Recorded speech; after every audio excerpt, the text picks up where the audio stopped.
Well, I believe ultimately that we need to strengthen the Defense Department, not just for here in South Carolina, but for the country as a whole and for the defense of our nation. I think I'm all for balanced budgets. I've done it the last 4 years consistently, but to me, you don't cut it. We've gone through the muscle into the bone. At a minimum, we need to get back to the baseline that we had under Secretary Gates and his proposal.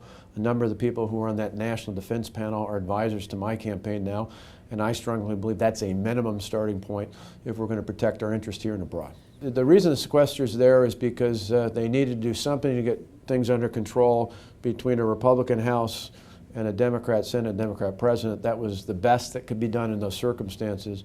If there's a new Republican president and a House and a Senate that's aligned with that president, that team should be able to put forward reasonable reforms that'll balance the budget. I think there's no way you can adequately fund the defense budget under the sequester.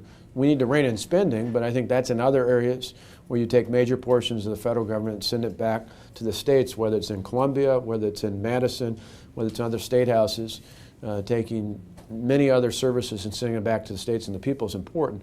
What's left should be things like defense, which is an appropriate role for the federal government and one in which we should do it well.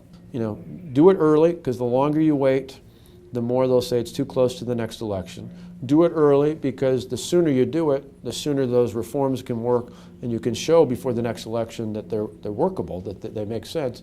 And so we'd have that same model. Lay out clear reforms, common sense reforms out there to get things done.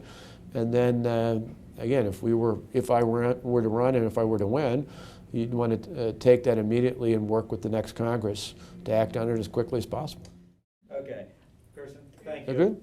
I appreciate it. Yeah.